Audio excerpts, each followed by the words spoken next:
Los muertos están cada día más indóciles. Antes era fácil con ellos. Les dábamos un cuello duro, una flor.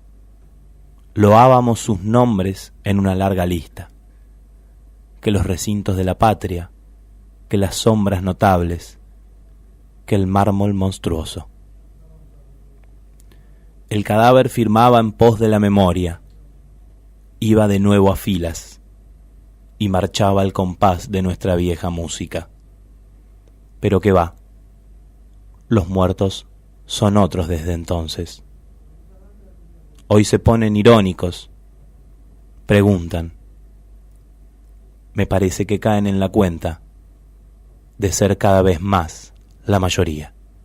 Muy bonito, damos comienzo a la columna de literatura. Buenas noches, Agui, ¿cómo estás? Hola, May, ¿cómo estás? ¿Qué es esto que estábamos escuchando? Estábamos escuchando a Roque Antonio Dalton García con un poema muy lindo que no dijiste el nombre. El descanso del guerrero. Es parte de uno de los libros que más éxito tuvo en su época. De hecho, se ganó un premio, el premio de Casa de las Américas, que es uno bastante prestigioso de literatura. Muy bien. Juan Gelman también se ganó uno de esos, ya que amigo de la casa. El amigo de la casa. Hablando amigo de la casa, me compré un libro de Juan Gelman. Hizo la tarea. O sea, fui a la feria del libro, pasé así por un momento que tenía que ir a buscar a alguien, me encuentro con interrupciones. ¿Qué hago? Me lo llevo. Muy bien. Deme 2. No, me lo guardé en la cartera. Me fui. Buenísimo. ¿Qué le voy a pagar a la industria del libro? Estás loca. No, no, mentira, le pagué a toda la familia Juan Gelman. Sí. Estaban baratitos igual, ¿viste? Los de Gelman, no sé por qué. Estaban a accesibles. 60 pesos. Bien. Está muy bien. Tuvimos una discusión hoy con mi compañero radial acá, Ignacio, porque él quería leer otro poema, pero esta vez no me dejé pasar por encima. Siempre lo mismo, vos. Siempre lo mismo. Como está leyendo las cosas que paso, porque está bien hacer la tarea, ahora piensa que me puede venir a decir qué es lo que se lee, qué es lo que no se lee. Abro puertas. Abre puertas. No se puede influir a los columnistas. Abro caminos. Abre caminos, pero me quería leer un poema muy bonito, pero que no venía al caso para mí, porque hoy vamos a hablar de, sobre todo, Roque Dalton militante, como siempre. Como siempre, está bien. Porque es el perfil que me gusta, que le voy a hacer. Y había un poema muy lindo que hablaba sobre la muerte, pero bueno, no dejé que me pasara. Alta hora de la noche, lo pueden escuchar recitado por Julio Cortázar, mucho mejor que lo que podían escuchar acá. Claro, más dije eso, o sea, si está leído por Claro. Cortázar en internet no lo vamos... Pero a él le patinaba mucho más la R que a mi familia, ¿no? Es verdad. Pero bueno, les voy a contar un poquito de la vida de este muchacho que nace el 14 de mayo de 1935 en El Salvador, también conocido como el pulgarcito de Centroamérica, porque es muy chiquitito, está, viste, ahí entre medio de Guatemala, Nicaragua, Honduras. Hasta el año pasado era el país más densamente poblado de América Latina, o sea, dato interesante. Densidad, estamos hablando de espacio Cantidad por de cantidad gente, de gente. exacto. Mucha gente en El Salvador para lo chiquitito que es. Y bueno, es hijo de un padre yanqui que vivía en la frontera mexicana. En realidad es hijo de un amor prohibido porque el padre estaba casado en Estados Unidos con una muchacha, pero tiene un problemilla que se tira unas balas. Esta parte la sabe mejor Ignacio que yo, pero tiene un encontronazo con un socio y... Empresario del padre, tengo entendido que cuando llega a Salvador al poco tiempo tiene un encontronazo con quien era su socio, que ahora no recuerdo el nombre. Que como se solucionaban las cosas en el momento época que conocen la pólvora. A los balazos. A los balazos. Y el tipo pasa un año internado. Y en ese año es cuando conoce a la madre de Roque Dalton, que era una enfermera que estaba en El Salvador. El amor está en el aire. El amor estaba en el aire. O en el plomo. El padre igual no lo reconoció hasta que tuvo 12 años. Sin embargo, la madre lo nombró con el apellido del padre verdadero, pero el padre se volvió a Yanquilandia un tiempito, se hizo el Dolou. A los 12 años dijo, bueno, está bien, es mi hijo, pero mientras tanto, pobrecito Roque Dalton, sin padre, niño bastardo, básicamente. Pero lo traemos porque es un poeta que conjugó el compromiso político con lo artístico. Hay un nivel ya como... No sé si de todos los que hablamos hubo uno que lo conjugó mejor, digamos, porque este muchacho se dedicó toda su vida a la militancia, a la poesía a través de la militancia, pero a la militancia con armas también, directamente. De hecho, viajó por todo el mundo, estuvo estudiando primero estudió Derecho y Antropología en Chile, quería ser escritor simultáneamente, y cuenta la leyenda, en ese momento ya cuando tenía 18 años, por ahí ya había escrito bastantes libros de poemas, pero quería incursionar en el ámbito periodístico y en uno de sus viajes a Chile se entera que está Diego Rivera, por ahí. Y lo dice, requeremos. lo requeremos, él también lo requería y dice, bueno, vamos a ir a entrevistarlo. Quería como incursionar en la crónica, en las entrevistas, y va, se juega todo, se le pone enfrente y lo trata de entrevistar. Y Diego Rivera, que para quien no saben es un muralista mexicano, comunista, esposo de Frida Kahlo, etcétera, etcétera. Una figura muy imponente. Muy imponente, muy un hombre avasallante, gigante en todos los sentidos posibles de la palabra. Lo encara él a Roque Dalton y le dice, ¿cuántos años tenés? Y Roque le dice, 18. ¿Por qué? ¿Se leíste algún libro de Marx alguna vez? Y Roque le dice no. Y Diego Rivera le dice, entonces tenés 18 años de ser un imbécil. Se da vuelta, le pinta la cara y se va. Habló la mejor crónica de su encima, vida. Porque Diego Rivera tampoco estaba libre de pecado para tirar ninguna piedra. No, pero bueno, esto tuvo un impacto bastante grande, sobre todo en los escritos de Roque Dalton, porque a partir de ese momento todo lo que empieza a escribir tiene ya un tinte mucho más marxista, que es luego el rumbo que va a tomar su vida. Pero él mismo dice que ese encontronazo con Diego Rivera lo dejó patas para arriba. Totalmente marcado. Totalmente marcado. De hecho, a los poquitos años, a los 5 años de eso, engancha como una changuita en la facultad para viajar a la Unión Soviética, que en ese momento estaba en plena actividad. Y cuando vuelve, se mete de lleno en el Partido Comunista Salvadoreño, así de cabeza. Decía, tiene algunos poemas que dicen que primero era porque él estaba muy a favor de la lucha armada, pero que estaban a favor de la lucha armada, pero en contra de comenzarla.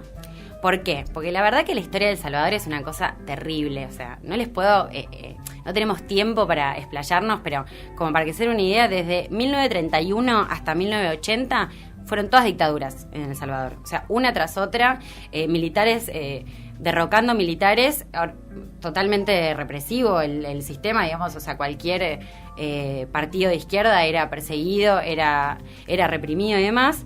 Y encima, para colmo, del 80 al 92, después de que se terminan por fin las dictaduras militares, hay una guerra civil que dura 12 años, en donde participa todo el Frente Farabundo Martí para la Liberación Nacional, también conocido como FMLN, que bueno, deja un saldo de más o menos 75.000 muertos, o sea, una historia muy, muy cruenta realmente la de El Salvador. En parte por eso Roque Dalton nunca dejó de militar y desde muy jovencito empezó a hacerlo. Pero bueno, tiene una vida así como muy, muy atormentada en El Salvador, porque lo expulsaban todo el tiempo, o sea, lo perseguían los militares, no solo por sus escritos, que ya en ese momento había escrito un montón de cosas y con un tinte muy, muy, muy marxista, muy izquierdoso, sino que además participaba en manifestaciones y agitaciones políticas que, bueno... Era conocido, digamos. Era recontra conocido, se empezó a armar como una leyenda alrededor de Roque Dalton, además, o sea, eso es lo otro, porque la mitad de las cosas que se saben son rumores, o sea... El tema es así, él como todo el tiempo tenía que estar exiliado, o sea, constantemente, de hecho en el 61 lo expulsan por primera vez y de ahí hasta su muerte, cada vez que vuelve a El Salvador es de manera clandestina porque no tiene otra manera de hacerlo, empieza a escribir bajo seudónimos, o sea, tenía seudónimos tipo Vilma Flores, Julio Dreyfus, o sea, tenía un montón de seudónimos. Me encantó Vilma Flores. Vilma Flores me encantó, todos además tenían que ver con personajes históricos, sus seudónimos, pero no había manera de publicar de otra forma, digamos, porque si no, no iban a dejar que sus libros se publicaran, y la gente ya reconocía su manera de escribir, entonces sabían, y cuando leían, se empezaba a correr la voz de que él estaba en El Salvador, empezaban a averiguar cuál era su seudónimo y a comprar sus libros, bueno, se empezó a armar todo un halo de misterio alrededor. Había gente que lo seguía. Mucha gente, porque además, esto que les decía, o sea, era como una especie de incansable luchador por el pueblo salvadoreño, y no había muchos en esa época, o sea, sí había, pero no con el compromiso, digamos, él vivía para eso, o sea, por eso todo el tiempo lo expulsaban, o sea, nunca dijo que no a algo por miedo a que le pasara algo. De hecho, ahora no encuentro la cita, pero decía algo así como que la política se hace jugándose la vida o no se habla de ella, o sea, era muy tajante el muchacho. A todo o nada. Y en estas idas y vueltas que hacía, estuvo preso un montón de veces en El Salvador, fue interrogado y torturado por la CIA, se comenta en varias ocasiones.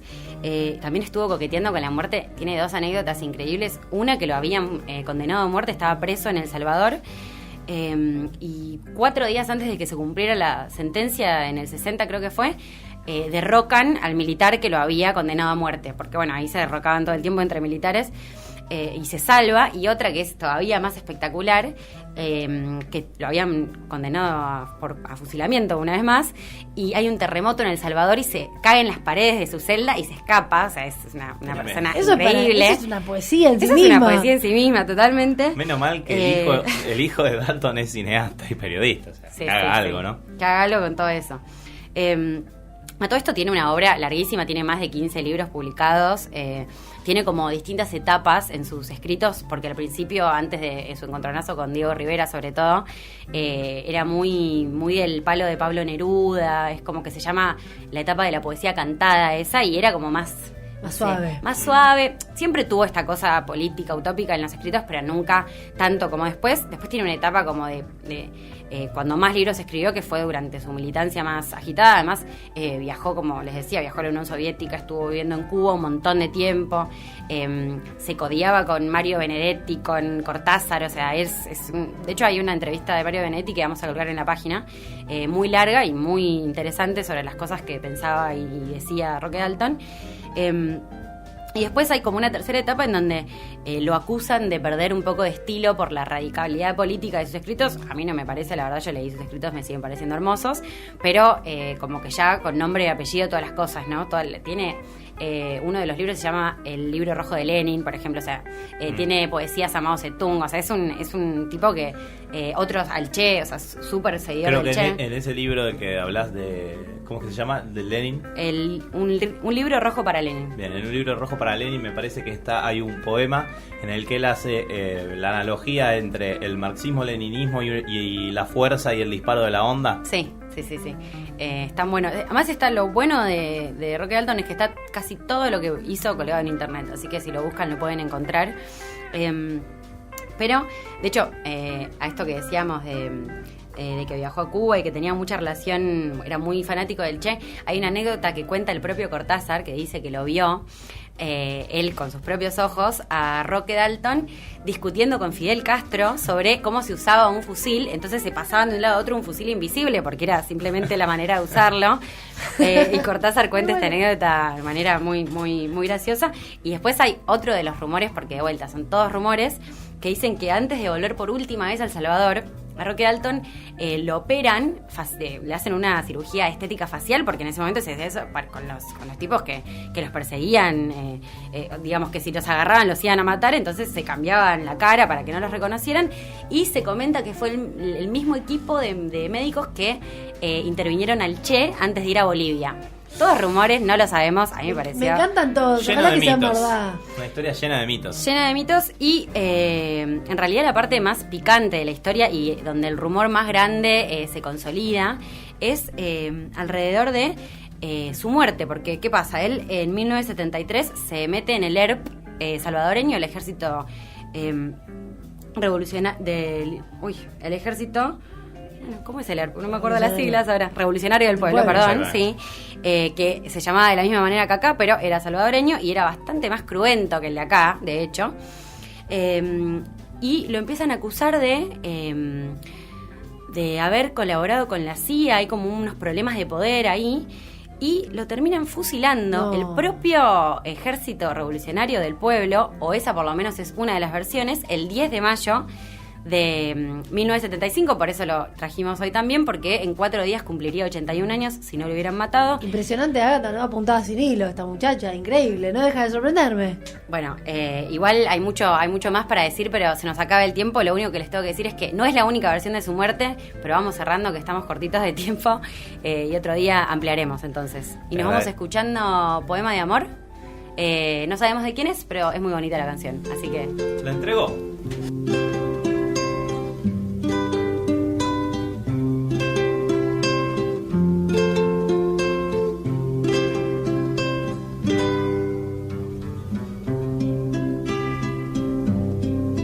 Los que ampliaron el canal de Panamá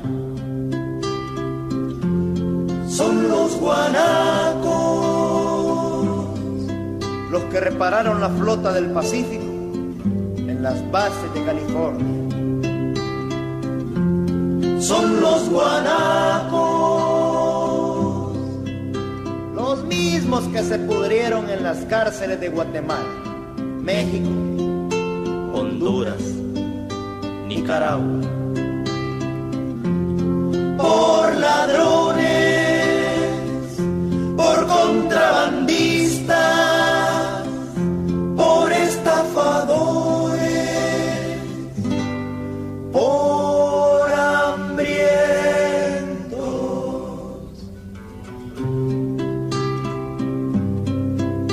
Los siempre sospechosos de todo. Me permito remitirle al imperfecto por esquinero sospechoso, y con el agravante de ser salvadoreño, de Rivete, Santaneco, para variar del barrio La Cruz. Las que llenaron los bares y burdeles de todos los puertos, haciendas y capitales de la zona.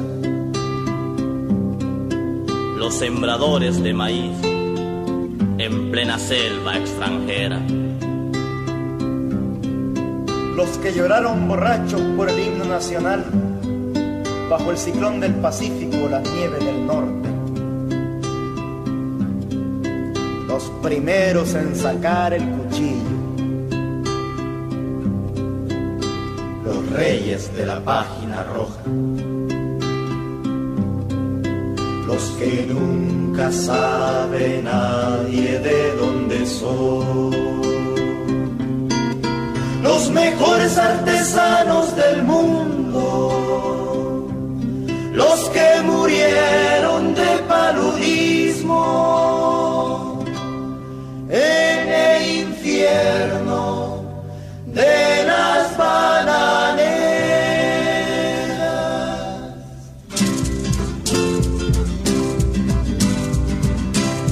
Los arrimados, los mendigos, los marihuaneros, guanacos, hijos de puta, eternos indocumentados. Los hacenlo todo, los véndelo todo, los cómelo todo. Los tristes más tristes